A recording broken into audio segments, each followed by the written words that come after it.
Welcome to the Dhosjan Show. I'm your host, Dhosjan Greenaway-Dalini, fractional CFO and startup advisor at Bia Innovate. And today is a very special day for me. It's the day of first. It's my first time in Birmingham. We're at the NEC Birmingham for the Festival of Accounting and Bookkeeping. And it's the first live video recording of the Dhosjan Show Podcast, so I'm super excited. And I'm also taking the stage later today to talk about the evolving CFO tech stack and AI, talking about diversity in action. And it's just the energy in the room is just absolutely buzzing. But what I'm also really excited about, I am joined by a very, very special guest. I have Afiya Chohollo, co-founder of CloudFO. CloudFO is a tech startup, bringing you your AI finance colleague, which is helping businesses to revolutionize their financial management and make better and sound decisions. Welcome, Afiya. Thank you so much for joining the podcast today. Thank you so much for having me. I'm really excited to be here. Thank you. And Afiya and I go a little way back. I'm actually advisor to CloudFO because the first time I saw Afiya on stage at an AI tech conference, I believe, I was thinking, I'm in finance, I'm working at FP&A, there are lots of problems to solve, and Afiya's talking about solving them. We have to work together. So this is it's like a couple of years now. So it's amazing. Yeah, the rest was history. So just to start us off, what is CloudFO and who's it for? Yes, CloudFO is your AI finance colleague, and it is a platform for small businesses to help them manage, understand, analyze, and forecast their finances. It's really designed to help SMBs make better decisions, but also support financial institutions understand those SMBs better and provide them with the products, financial services, and lending that they need so those small businesses can thrive. And it's done in a way that it feels much more human and feels like a part of the team. Oh, fantastic. I love the bringing that human element to AI. So can you also tell us a bit about your career background and what's the mission behind founding CloudFO? Absolutely. So my career is quite diverse. I started off as an engineer, and I've worked across many different industries, from academic research and science with the UK government and Ministry of Defence to manufacturing, global manufacturing companies, e-commerce businesses like in your big retailers like Tesco. And then most recently, I worked at a fintech. At a point was a startup, and then I went on the scale-up journey to exit with that startup. It was put on Fido, and it was an AI fintech. And after that journey, I decided, well, a lot of my career was spent getting data, getting insights so that we can make decisions and innovate. And actually access to those insights and that data and information was not always cheap and easy to do, and required a lot of teams and insights and experts to be available. This is just not available to SMBs. It's usually a small team doing everything. And so we were like, could we build this function and give it to SMBs and democratize finance, data, AI, and intelligence? And that's what me and my co-founder set out to do, because we saw that actually we really wanted to provide our expertise so that we could keep small businesses in business and grow them to be big businesses. I love that mission I did an article recently about could AI be the great equalizer? And I love that you're giving access to people to do the tools to grow their business, to survive sometimes that they didn't have access to before. But also in terms of, from my experience, I've worked in scaling startups as well. And as a finance leader, as a head of finance and revenue operations, some of these challenges, I struggled to get all those insights from all those data sources. And I remember pulling in the data teams and using some data visualization tools, and it was a nightmare. But I would have access to resources, as a scaling startup, to actually try and solve some of these problems and get some insights. So, a solo founder or an SME or SMB, how are they going to even survive? How are they going to scale? Like, how do they get that opportunity? So I really like that. Thank you. It's really impressive. So we know there's a lot of AI noise. We know about that. And we hear about it's transforming various sectors. So talking about the finance sector in particular, how do you see AI changing that? How is that going to evolve? Yeah, I think it's really interesting because when we talk about AI today, we're often talking about LLM technology, large language models, and things like ChatGPT. Whereas just a few years ago, a lot of what we called AI was machine learning, was data science, and that's been in finance for a long time. And actually, today we'd call that stuff automation. So whether that is, taking a picture of a receipt and it automatically extracting and uploading the spending and the expenses, or processing invoices automatically, categorizing cash flows. These are all things that have been used within the finance function, and where I used to work KYC and identity verification. And that all kind of fell into what we called AI and automation and machine learning. So finance has been on this journey for quite some time, even automated decision-making around finances. However, of course, over the last few years, there's been another resurgence in, AI interest with the large language model technology, which is a more of a probabilistic technology as opposed to more deterministic types of technology. And I think there is power now in combining those both. And for us at CloudFO, we're combining those for FP&A, so financial planning and analysis. Again, for SMEs, there are tools for accounting, which is often backwards looking. But even that, they spend a lot of time manually having to update that. And so many don't. Yes.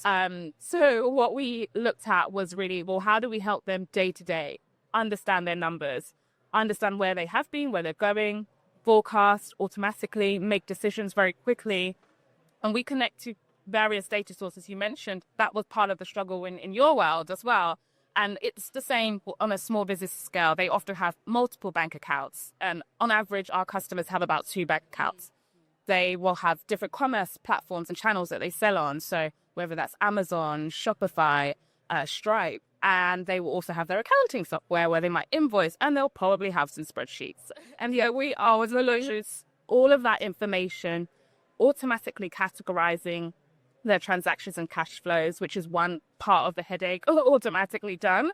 Then we have a calculation and analysis so that they can know their KPIs and insights, and it automatically does reporting to their inbox. They don't have to worry about that. And really, the other part of it is then the forecasting, planning, and being able to run scenarios so they can make decisions. And then the last part is also about explainability. So making sure we're not just throwing charts of graphs, but we're explaining what's happening and what could happen for their business. And then finally, also connecting them with the right financing, if that is the case, because we do show you how long you have until you run out of cash. That's a key KPI we show you. And what we want to do is better prepare them for that conversation, whether it's with investors or lenders, and partner with those investors and lenders so that they can realize these are excellent businesses to support, fund, and invest. Exactly. And you touched on so much there that resonate with me, hence I'm an advisor. Cash, you mentioned cash and visibility and seeing where you're going. I come from, very fast growing tech startups. Cash is king, always. But there's so many things there. But you mentioned people having access to these insights. But for someone who's spent, 20 years working in finance and have done financial modeling, budgeting, reforecasting, and then fundraisers and raised millions and millions, to have that finance background, I still struggled. And then you say, oh, AI is here. And some people say, well, is AI going to be taking our jobs? And I'm from the camp that realize that AI will augment my capability. Yes, I have this expertise, but what it does, it gets me to have options on decisions a lot quicker. So I can now see from all my operational, commerce, financial data sources, what's happening in the business. I can see, as you said, I can see where we are, where we've been. And then I can start to think, okay, where are we headed? Where does it look like we're headed? And how do I change that? And then, because I can get to the insights a lot quicker. I mean, there's been times when I've spent 90% of my time pulling data to get insights. And at the end of the month, you're doing the board report, and I have 10% of my time I'm sending this report to the board because it's deadline, but what do I suggest? I have no time to do the value add of saying, okay, now with AI, 20%, I have the insights. Okay, let's think about if we change this on day 3 after the month close, not day 13. What can I impact now? How can I maybe open up some revenue generating channels? How can I save some costs? How can I control things that impact the business. So it's that visibility, but it's having that business partner. So for me, the AI finance colleague, for me, it's like a senior FP&A colleague at your fingertips to talk you through all these things. And that's what I like about CloudFO is just it's augmenting, it's helping me strategically add value, and it's helping me progress in my career. It's empowering me. So that excites me. And I'm not just about the technology, I'm about what's the value, where can it help me get to different levels. So thank you for that. Thank you. Yeah, absolutely. I couldn't agree more. It's, for some of our clients, it is, first of all, just being able to see where they are. That's just step one. It actually runs a meeting with you every Monday for 10 minutes. And for SMBs, that's probably all they have time for, 5-10 minute meeting, and walks them through their numbers and just reviewing it once a week. And it sets a goal for you and holds you accountable. Just that action, we've seen, up to 70% performance improvement for those businesses. But then for others who have maybe the more expertise and the skill, whether they're in finance or they just have that background, it's really about saving them time in the work that they were doing so they can make those value add decisions and discussions, but also see the impacts of any decision they make before they do. So they can use the scenario modeling and forecasting to see, well, if we make that decision, what does that do to our cash flow? What does that do to our runway? How does that impact our profit? And that kind of modeling usually takes, a lot of time before you can then have the strategic discussion on actually how you're going to do it. So yeah, from anyone who is not really close to numbers, it gets them going. To people who are really close to it, it saves them time. And that's what I think makes it quite versatile, because I've done lots of modeling and I've had to sort of modeling from ground zero, like, okay, how are we going to get to 100 million ARR in 4 years? How do we do that? So I've done lots of modeling, but I've had experience doing it. But still, it's still a challenge. There's so many factors to consider. There's market conditions. There's thinking about, resource and staff and people, all the factors that impact the business. And it's really hard to try and to model scenario 1 versus 2. That I've spent lots of time where it's too long to do that, and you sort of get caught out. So it's sort of enabling you to see a lot of scenarios faster. So and I have plans as fractional CFO. I have some early stage founders, and with various levels of, I guess, business and finance experience. And some of them, they've said to me, they're scared to look at their numbers because they're like, and they're scared to talk about it because they don't want to feel like they don't want to sound silly. They don't know what they're doing. It's like, well, it's a learning, and you learn by doing. And I like that you can use AI now to help increase that upskill founders, upskill anybody, SMEs, accountants, upskill. So you sort of have your experience in what makes a great dress design or a great hair care product, and you're like, what's the best marketing campaign? So you're really, really good at that. So these tools augment and help push you forward. I think that's absolutely amazing. Thank you. And accountants have, we're starting to partner with them as well, because they are seeing value in having a tool that's always there for their clients, so that actually when they come and have their meetings and their catch-ups with their clients, it's less time spent both parties creating reports and more time having a really good conversation about where the business stands. So yeah, in all parts, it helps everyone, as you say, augment what they're doing. And you mentioned accountants. I mean, I've spoken to some accountants, and it's actually giving them avenues for additional revenue, which we all care about. So, so you have your core, your tax, your compliance reporting, but you have more time, but also you're getting suggestions. So how can I help you strategically plan for the future? And I think, and that's money in your pocket. So that's a win-win for accountants in my book. Thank you. So you're doing this founder life for a couple of years now. What's the biggest challenge as a founder that you found? I think going on the entrepreneurship journey is, something that you can read about, you can watch other people do it, but until you do it, it's something you don't really have a full grasp of. However, I think some of the challenges for us have been, having an ambitious plan, but having a small but mighty team, and being really focused on what you're trying to do and who you're serving, your conviction around that. Our mission really is to serve SMEs. And so, being focused on all the things that you want to do, but what's the most valuable thing that you can add, and making sure you take it all the way to the end of the value stream for the end user. I think the other thing is obviously fundraising, and also, you know, as I said, going on that founder journey for the first time, and every day is different. There's lots of uncertainty. You can go through all the emotions in one day. I think it's a journey in mental resilience as well. But you're learning. I mean, I think you build lots of muscles really, really quickly, and it sounds really exciting. Every day is an experiment, and that's really fun for someone like me. But I do like, because I speak to quite a number of founders, but I do like that you mentioned is about, you know, focusing on how you add value. And I think that key point in terms of having that in your mission, that will go a long way. You're there to serve your customers well, and that inevitably gets you to a great outcome, in my view.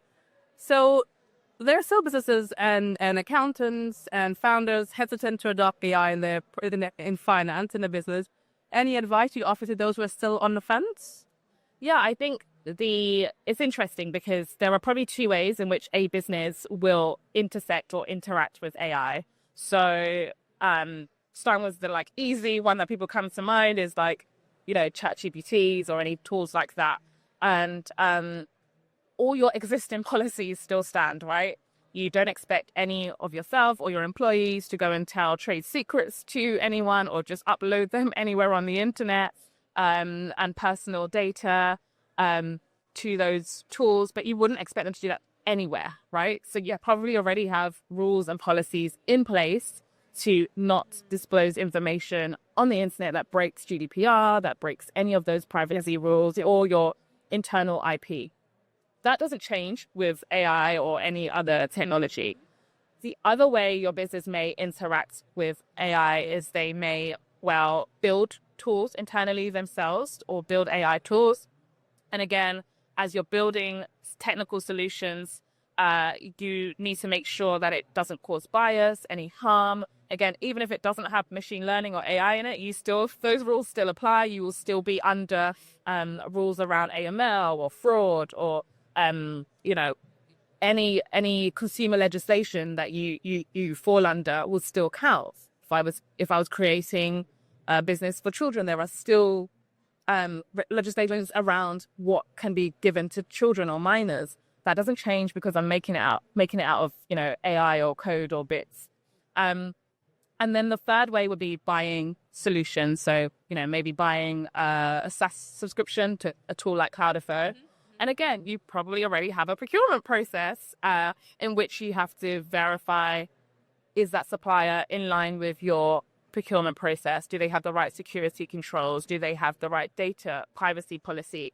And you probably are already using solutions that use AI. And so you should have already done that. And, for companies like us, we are FCA regulated. So we had to meet a standard and a bar in terms of privacy, security, and we're very transparent about that on our website. And that has enabled people to kind of fully trust and engage with us. Because we connect to business bank accounts, for example. So we had to be very secure and approved. And also we have spent a lot of time ensuring we have accuracy around what information we are delivering to the end user as well. So that helps with trust. So all of those three ways, whether you're using ChatGPT or any of its competitors, whether you're building your own solution, and whether you're buying from another vendor, most of your existing policies and practices should cover it. Yes. If you don't have those in place, that's probably a different problem. It's not an AI problem. That's probably what I would say. Yeah, I agree 100%. And I did a newsletter recently, AI data process people, and you, in my capacity as a senior finance leader in businesses, I've had to write those procurement guardrails processes, and roll them out. So those are you're thinking of where we had Fab today.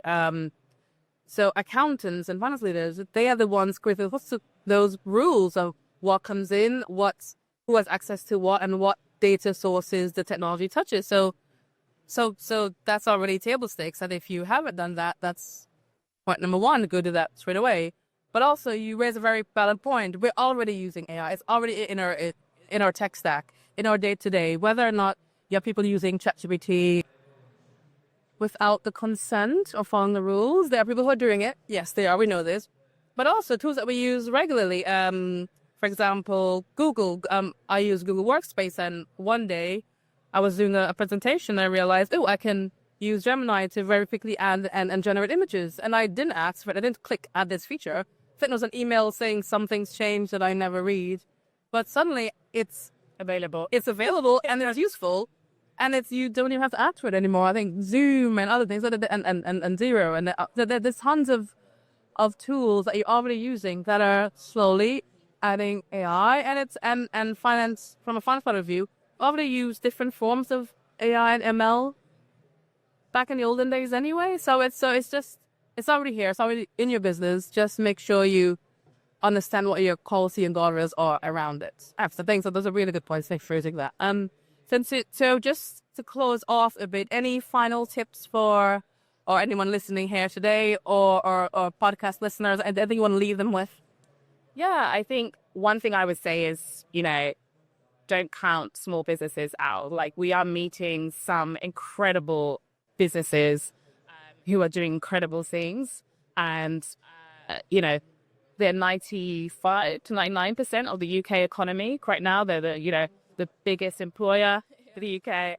But they are struggling with whether it comes to tax, whether it comes to the fact that small businesses are basically covering 5 trillion in late payments for bigger suppliers, and banks are have reduced lending to high street banks have reduced lending to SMBs by 9% year over year. Luckily, Challenger and then the lending platforms have stepped in and actually grown that by 23%. But there are some incredible businesses doing incredible work, and whether you're a consumer supporting them, whether you're an accountant supporting them, or a tech provider. Small businesses is big business, and it's a big opportunity, and they are ready to take on these tools. They want to save time. They want to grow their businesses. And I think there's some stats about 70% will leave their accountant if their accountant doesn't provide them with the right tools, or, if they're spending more time doing the downloads of the spreadsheets than they need to. So I think it's really an area to not count out. And then I think for the small businesses themselves, as I said, we have some who are just getting on that journey of looking at the numbers, and there's others who want to kind of reduce the time they spend doing the processes that they already do.